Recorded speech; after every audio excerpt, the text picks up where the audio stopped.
Negative এনার্জির যে একটা অস্তিত্ব আছে তা আমরা কেউই অস্বীকার করতে পারি না, এমনকি বিজ্ঞানও তা স্বীকার করে। মহাবিশ্বে পজিটিভ ও নেগেটিভ এনার্জির এই অস্তিত্ব নিয়ে আইনস্টাইন থেকে স্টিফেন হকিংয়ের কথাতে উঠে এসেছে অনেকবার। কিন্তু আপনি বুঝবেন কিভাবে যে আপনি এরকম নেগেটিভ এনার্জি দ্বারা আক্রান্ত? প্রথমেই বলি কয়েকটি সুনির্দিষ্ট লক্ষণ যা দেখে আপনি বুঝতে পারবেন যে নেগেটিভ এনার্জি দ্বারা আপনি একটু বেশি প্রভাবিত হয়েছেন। আর কীভাবেই বা সেই নেগেটিভ এনার্জি থেকে বেরিয়ে আসতে পারবেন সম্পূর্ণ ন্যাচারাল উপায়ে, এবং কোন রাশির জাতক জাতিকারা কোন সুনির্দিষ্ট মন্ত্রটি পাঠ করলে এই নেগেটিভ এনার্জি থেকে সহজেই সম্পূর্ণভাবে বেরিয়ে আসতে পারবেন, সেটাই আমরা এই ভিডিওতে আলোচনা করছি। প্রথমেই বলবো নেগেটিভ এনার্জির লক্ষণগুলো আপনারা বুঝবেন কিভাবে। 1. অত্যধিক মানসিক চাপ বা উদ্বেগ, একাকী মনে হওয়া এবং একাকিত্ব অনুভব করা বেশিরভাগ সময়। 2. হঠাৎ হঠাৎ বিষণ্ণতা আসবে মনে, কারণ ছাড়াই মনে হবে যেন নিজেকে খুব অসহায়। 3. সহজে ঘুম আসতে চাইবে না রাতে, এবং যাকে এক কথায় বলা হয় অনিদ্রা বা ইনসোমিনিয়ার সমস্যা। এবার বলি এই নেতিবাচক বা নেগেটিভ এনার্জির লক্ষণগুলি থেকে কিভাবে বুঝবেন যে এই নেগেটিভ এনার্জি আপনার নিজের থেকে আসছে না চারপাশ থেকে আসছে। 1. যদি আপনি যে কোনো পরিবেশেই নিজেকে ক্লান্ত, অলস এবং একাকী বোধ করেন, বিষণ্ণতা আপনাকে গ্রাস করে, এবং সেক্ষেত্রে বলা যেতে পারে আরও সুনির্দিষ্টভাবে যে আপনি কোনো দেবস্থানে বা আনন্দ অনুষ্ঠানে গেলেও আপনার মধ্যে এরকম বেশিরভাগ সময় ক্লান্ত, অলস এবং বিষণ্ণতা আপনাকে গ্রাস করে, আপনি একাকিত্ব অনুভব করেন নিজেকে, সেক্ষেত্রে কিন্তু জানবেন এই নেগেটিভিটি কিন্তু সম্পূর্ণ আপনার নিজের মধ্যে থেকেই আসছে, এবং তার জন্য ধ্যানই হচ্ছে একমাত্র প্রতিকার।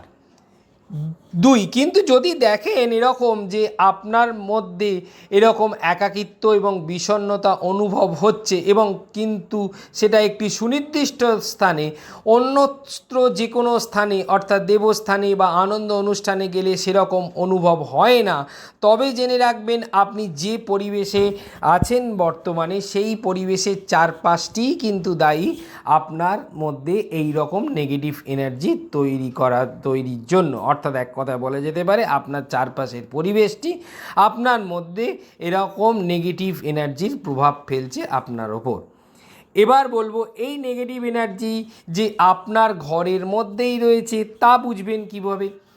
1. ঘরের কোনো জিনিস যদি দেখেন প্রায় ভেঙে যাচ্ছে। 2. ইলেকট্রনিক্স জিনিস হঠাৎ হঠাৎ বেশিবার খারাপ হয়ে যাওয়া। 3.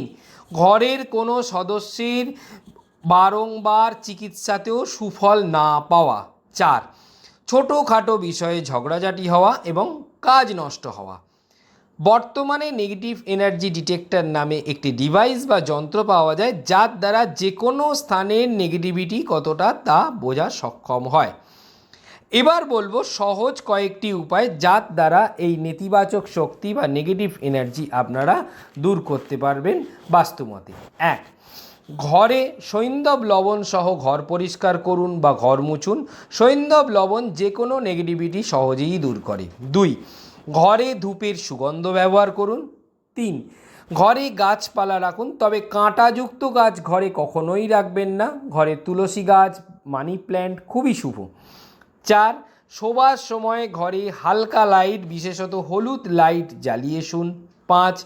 ঘরের কোণায় লবণ রেখে দিন এবং 48 ঘন্টা বা 2 দিন পর তা আবার করুন। এরকম পর 3 বার অর্থাৎ 6 দিন করলে যে কোনো নেগেটিভিটি কিন্তু সহজেই চলে যায়। এছাড়াও পরিষ্কার পরিচ্ছন্নতার সময় ঘরে লেবু ও লবণ ব্যবহার করতে পারেন, এতেও সহজে যে কোনো নেগেটিভিটি চলে যায়। এছাড়াও ঘরের উত্তর পূর্ব কোণটি সর্বদা পরিষ্কার রাখুন এবং ভারী কোনো জিনিস এখানে কখনোই রাখবেন না। 8. যে কোনো কলের মধ্যে যদি দেখেন অর্থাৎ ঘরের মধ্যে কল রয়েছে এবং সেই কল থেকে জল লিক করছে, তবে অবিলম্বে তা মেরামতির ব্যবস্থা করুন, কারণ কল থেকে জল লিক হওয়া এটি একটি ভৌতিক নেগেটিভিটি খুবই প্রকাশ করে থাকে। 9 প্রতি মঙ্গল ও শনিবার ঘরে ধূপ ও কর্পূর জ্বালান। সন্ধ্যায় কর্পূর জ্বালানো একটি বহু প্রচলিত পদ্ধতি। 10 ঘরে উইন্ড চাইম ও ঘণ্টা জ্বালান ঘরের পশ্চিম বা উত্তর পশ্চিমে। 11 ভারী আসবাবপত্র ঘরের পশ্চিম দেয়ালে বা দক্ষিণ দেয়াল করে রাখুন। 12 ঘরের আয়নাকে সর্বদা উত্তর বা পূর্ব দিকের দেয়ালে রাখুন। 13 ভাঙা বা বন্ধ হয়ে যাওয়া ঘড়ি বাতিল করুন। 14 ঘরে জানলা দরজা সর্বদা খোলা রাখুন, কারণ বায়ু প্রবাহে নেগেটিভ এনার্জি চলে যায়। 15 শোবার সময় মাথা কখনোই উত্তর দিকে করে রাখবেন না। এবার বলবো সার্বিকভাবে কয়েকটি গুরুত্বপূর্ণ মন্ত্র যা আপনারা পাঠও করতে পারেন বা রেকর্ডিংয়ের সাহায্যে চালিয়েও রাখতে পারেন, যাতে নেগেটিভ এনার্জি সম্পূর্ণ চলে যায়। 1 গায়ত্রী মন্ত্র, অর্থাৎ ওং ভূর্ভুবস্সুঃ তৎসবিতুর্বরেণ্যং ভর্গো দেবস্য ধীমহি ধিয়ো নঃ প্রচোদয়াৎ। 2 গণেশ মন্ত্র, ওং গাং গণপতয়ে নমঃ। 3 মহামৃত্যুঞ্জয় মন্ত্র মহাদেবের উদ্দেশ্যে, ওং ত্র্যম্বকম যজামহে সুগন্ধি পুষ্টিবর্ধনম উর্বারুকমিব বন্দনাদ মৃত্যুর্মুক্ষীযমাগ্রহম। 4 হনুমান মন্ত্র, ওং হং হনুমতে নমঃ। 5 দেবী মন্ত্র, অর্থাৎ ওং দুর্গায় নমঃ। এবার বলবো আরও সুনির্দিষ্টভাবে উক্ত 5টি মন্ত্রের মধ্যে কোন রাশির জাতক জাতিকারা কোন নির্দিষ্ট মন্ত্রটি পাঠ করলে নেগেটিভ এনার্জি সম্পূর্ণ চলে যায়। মেষ ও বৃশ্চিক রাশি হনুমান মন্ত্র, বৃষ ও তুলা রাশি মহামৃত্যুঞ্জয় মন্ত্র এবং সঙ্গে দুর্গা মন্ত্র, কর্কট রাশি মহামৃত্যুঞ্জয় মন্ত্র, সিংহ রাশি গায়ত্রী মন্ত্র, মকর ও কুম্ভ রাশি হনুমান মন্ত্র ও মহামৃত্যুঞ্জয় মন্ত্র, ধনু ও মীন রাশি দুর্গা মন্ত্র, কন্যা ও মিথুন রাশি গণেশ মন্ত্র।